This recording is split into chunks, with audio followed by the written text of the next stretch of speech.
মহাকাশের একটি গ্রহাণুকে ধাক্কা মেরে সরিয়ে দিয়েছিলেন বিজ্ঞানীরা। আঘাতের জেরে বদলে গেছে তার কক্ষপথ। মহাকাশ বিজ্ঞান চর্চার ইতিহাসে এমন সাফল্য আগে কখনো আসেনি। ইচ্ছাকৃতভাবেই গ্রহাণুটিকে ধাক্কা মারা হয়েছিল।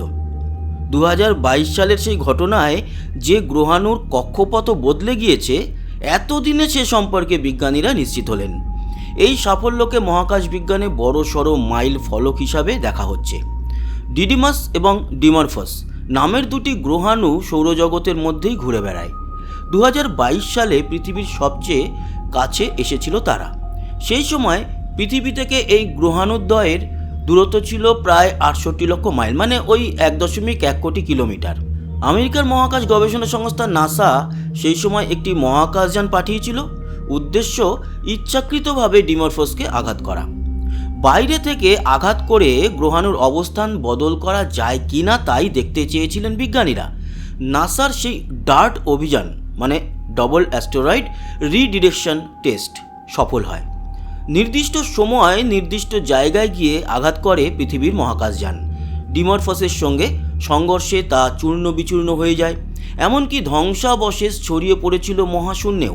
বিজ্ঞানীরা একটি বিষয় নিশ্চিত ছিলেন, কক্ষপথ পরিবর্তন না হলেও দুই গ্রহাণুর কাক্ষিক সময়কাল কিছুটা বদলাবে। ডিডিমাস এবং ডিমরফস মহাকর্ষীয় আকর্ষণে একে অপরের সঙ্গে আবদ্ধ। তুলনামূলক বড় ডিডিমস প্রায় 780 মিটার চওড়া, তার চারপাশে একটি নির্দিষ্ট কক্ষপথে ঘোরে ডিমরফস, যা চওড়ায় 160 মিটার মাত্র। এই দুই গ্রহাণু আবার নির্দিষ্ট কক্ষপথে সূর্যকে প্রদক্ষিণ করে। পরীক্ষামূলক আঘাতের জন্য ছোট গ্রহাণুটিকেই বেছে নিয়েছিলেন বিজ্ঞানীরা। সূর্যের চারপাশে ঘুরে তারা ফের পৃথিবীর কাছাকাছি আসবে 2062 সালে। ডার্ট অভিযানের জন্য ডিডিমাস এবং ডিমরফসকে বেছে নেওয়ার আরও কারণ ছিল। এই গ্রহাণুদ্বয়ের কাক্ষিক সময়কাল খুব ভালোভাবে চিহ্নিত করতে পেরেছিলেন বিজ্ঞানীরা। ফলে তার যে কোনো পরিবর্তন পরিমাপ করাও সহজ ছিল। প্রথমে মনে করা হয়েছিল ডিডিমাসকে প্রদক্ষিণ করতে ডিমরফস যে সময় নেয় তাতে হয়তো 7 মিনিটের তারতম্য ঘটবে সংঘর্ষের পর, কিন্তু বাস্তবে দেখা যায় কাজ হয়েছে তার চেয়েও বেশি। কাক্ষিক সময়কাল 33 মিনিট বদলেছে। এতেই উচ্ছ্বসিত ছিলেন বিজ্ঞানীরা। সাফল্য এসেছিল আশাতীত। তবে মূল অভিযানের 4 বছর পরে আরও সাফল্য চোখে ধরা পড়ল। বিজ্ঞানীরা নিশ্চিত হলেন শুধু কাক্ষিক সময়কালই বদলায়নি, বদলে গিয়েছে ডিমরফসের কক্ষপথও। নাসার বিজ্ঞানীরা জানিয়েছিলেন ডার্ট অভিযান পৃথিবীর রক্ষণাত্মক পদক্ষেপ। ভবিষ্যতের কোনো মহাজাগতিক আঘাতের মোকাবিলা পৃথিবী কিভাবে করবে তাই পরীক্ষা করে দেখা হয়েছে ডিমরফস গ্রহাণুকে ধাক্কা মেরে। আসলে এই ব্রহ্মাণ্ড অসংখ্য গ্রহ, উপগ্রহ, নক্ষত্র, ধূমকেতু, গ্রহাণুতে ঠাসা। সৌরজগতের ভিতরে এবং বাইরে নাম না জানা মহাজাগতিক বস্তুরাও ছড়িয়ে ছিটিয়ে রয়েছে।